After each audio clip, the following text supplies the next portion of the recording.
আজ কিন্তু বিকেলবেলা থেকে ব্লগটা শুরু করলাম। মেয়েদেরকে নিয়ে একটু বেরিয়েছি। কোথায় যাচ্ছি বলুন তো? হ্যালো সবাইকে। আশা করছি সকলে খুব ভালো আছেন। তো বিকেলবেলা মেয়েদেরকে রেডি করিয়ে আমিও রেডি হয়ে গেলাম। আজ যাবো একটু শ্বশুরবাড়িতে। সেখানে সন্ধ্যেবেলায় একটা ছোটখাটো অনুষ্ঠানের আয়োজন করা হয়েছে। তো কেন এই অনুষ্ঠান, হঠাৎ করে কেন অনুষ্ঠানটা করা হচ্ছে সবই আপনাদের সাথে শেয়ার করব। তো চলুন ঝটপট করে আমরা চলে যাই। সেখানে গিয়ে দেখি আমি বাদে মোটামুটি সকলেই চলে এসেছে।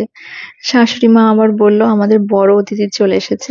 রান্না করার জন্য দুজনা পিসি এসেছিল। তার সাথে আমিও বসে পড়লাম এবং সাথে ছিল আমাদের পাড়ার কয়েকজনা পিসিমা এবং জেঠিমা এবং তার সাথে আমার ছোট মেয়ে এবং আমার দেওরের ছেলে, ওরাও অনেক হেল্প করছিল। আর এই হলো আমাদের তপুদা, তোমাদের দাদা ভাইয়ের ব্যবসার হেল্পার, এবং আমার বড় মেয়েও কিন্তু হাতে হাতে কাজ করছিল। আর এই হলো আমার যা। আর এই যা কথাটা বলতেই আমার হঠাৎ করে ফেসবুকের একটা পোস্টের কথা মনে পড়ে গেল। বেশ কিছুদিন আগে ফেসবুকে একটা পোস্ট পড়েছিলাম, যখন দুজন কোনো ব্যক্তি একই কোম্পানির প্রোডাক্ট কিনে ঠকে যায় তাদেরকে বলে যা। বেশ কথাটা মজার লেগেছে। যাই হোক, কথাটা যেন আপনারা আবার কেউ বেশি সিরিয়াসলি নিয়ে নেবেন না। আর এই হলেন আমার শ্বশুর মশাই, রাতে যেন প্রপার লাইট থাকে সেই ব্যবস্থা করছিলেন উনি। তো এবার বলি আজকে রাতের মেনুতে কি কি রয়েছে। রয়েছে ফ্রাইড রাইস, আলুর দম, তার সাথে কুমড়ো দিয়ে করা বেগুনি এবং পায়েস। আচ্ছা, আর এবার চলুন আমার শ্বশুর বাড়ির ঘরগুলো আপনাদেরকে একটু ঘুরে দেখাই এবং তার সাথে এটাও বলে দেবো যে কেন আজকের এত অ্যারেঞ্জমেন্ট। তো এটা ওপরের রুম। এই রুমটাতে আমরা থাকতাম, তার সাথে একটা অ্যাটাচ কিচেন বাথরুম রয়েছে এবং এর সাথে আরো দুটো কিন্তু বেডরুমও রয়েছে। এবার বলি আজকের এত আয়োজন কেন। আজকের সব আয়োজনটা হয়েছে আপনাদের দাদা ভাইয়ের জন্য। কারণ উনি প্রতি বছর শ্রাবণ মাসে দেওঘরে যে বাবার জ্যোতির্লিঙ্গ রয়েছে সেখানে বাবার জল অভিষেক করতে যান। তো এবং জলাভিষেক করে আসার পরে উনি প্রতি বছরই একটু ছোট করে বালক সেবার আয়োজন করেন। তো আজকে সেই অনুষ্ঠানটাই করা হচ্ছে এবং আমাদের আশেপাশে যে ছোট ছোট বাচ্চা বা বাচ্চার মায়েরা রয়েছে তাদেরকে একটু আমন্ত্রণ করা হয়েছিল সন্ধ্যাবেলা এসে একটুখানি প্রসাদ নিয়ে যাওয়ার জন্য। তার সাথে একটুখানি খাওয়া দাওয়ারও ব্যবস্থা করা হয়েছিল। তো রুমগুলো কিন্তু আপনাদেরকে মোটামুটি ঘুরিয়ে দেখিয়ে দিলাম। আর বাকি একটা রুম রয়েছে, সেটাতে আমার জায়েরা থাকে, আমাদের জয়েন্ট ফ্যামিলি। আর ওপরে ৩টে রুম রয়েছে এবং নিচে একটা রুম, ডাইনিং এরিয়া এবং কিচেন রয়েছে। নিচের রুমে আমার শ্বশুর শাশুড়ি মা থাকে।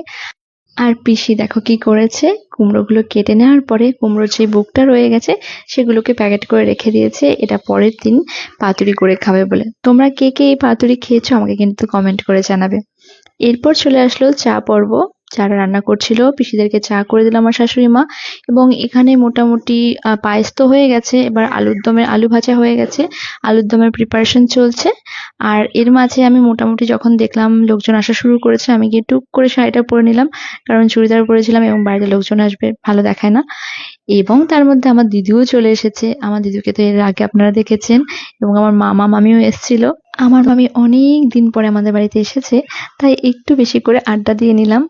আর তারপর দেখলাম যে আমার শাশুড়ি মা এসে সবাইকে, রান্না যারা করছিল তাদেরকে মুড়িও মেখে দিয়েছে এবং কুমড়ো দিয়ে বেগুনিও ভাজা হয়ে গেছে। তো আমি একটা বেগুনি নিয়ে টেস্ট করলাম।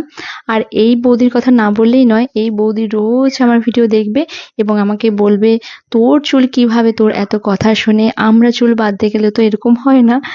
যাই হোক, মোটামুটি সব বাচ্চারা চলে এসেছে। আর এইখানে আমার ছোট মেয়ে এবং আমার দেওরের ছেলে দুইজনা পাতা গ্লাস নিয়ে রেডি। ছোটবেলায় আমরাও এরকম ছিলাম, বাড়িতে কোনো ছোটখাটো অনুষ্ঠান হোক বা বড় অনুষ্ঠান হোক, পাতা দেওয়ার জন্য আমরা একদম প্রস্তুত থাকতাম, না দিতে দিলে খুব রাগ হতাম। তোমাদেরও নিশ্চয়ই ছোটবেলাটা এমন ছিল, তাই না বলো? তবে আমাদের সময় কিন্তু এই কাগজের পাতা ছিল না, তখন কিন্তু কলা পাতা এবং তার সাথে মাটির গ্লাস করে পরিবেশন করা হতো। আর এই যে আমার বড় মেয়ে, যে মোটেও ক্যামেরার সামনে আসতে চায় না, সে দেখলাম আবার হাই হ্যালো করছিল। আর জানেন তো আজকের পুরো পরিবেশনটা আমি এবং আমার যা মিলে করেছিলাম, কিন্তু এর মাঝে আমার একটা গন্ডগোল হয়ে গেছিল। গত বছর বাচ্চাদেরকে দেওয়ার জন্য পেন্সিল, ইরেজার, শার্পনার এগুলো আনা হয়েছিল, কিন্তু এবারে একেবারেই সেটা মনে ছিল না। হঠাৎ করে আমার বোন ফোন করাতে আমার মনে পড়লো। তো তড়িঘড়ি আমার দেওর গিয়ে সেগুলো এনে দিয়েছিল এবং বোন আবার তার সাথে বলল যে আমিও কিছু দিতে চাই। তো তার জন্য আবার পেনও আনা হয়েছিল। আর দুজন মানুষের সাথে কিন্তু আপনাদের পরিচয় করানোই হয়নি। এই হলো আপনাদের দাদা ভাই এবং এই হলো আমাদের বাড়ির ছোট কর্তা মানে আমার দেওর। ওর হাসিটা দেখেছেন? ও নিজেও মাঝে মধ্যে আমার ব্লগগুলো দেখে, তো ভীষণই লজ্জা পাচ্ছিল। তো যাই হোক, মোটামুটি পরিবেশন করা হয়ে গেছে এবং প্রায় সবার খাওয়া দাওয়া শেষের দিকে।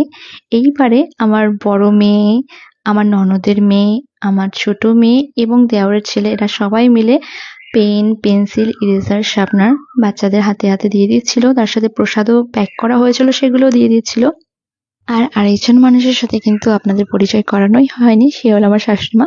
উনি ক্যামেরার সামনে আসতে ভীষণই লজ্জা পায়, তো আমি পিছন থেকে একটু টুক করে ভিডিও রেকর্ড করে নিয়েছিলাম।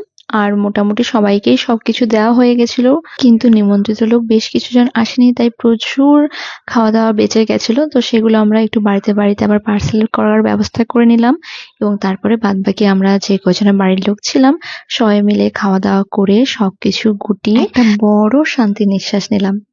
তো আজকের এই ব্লগটা আপনাদের কেমন লাগলো অবশ্যই কিন্তু জানাবেন। টাটা।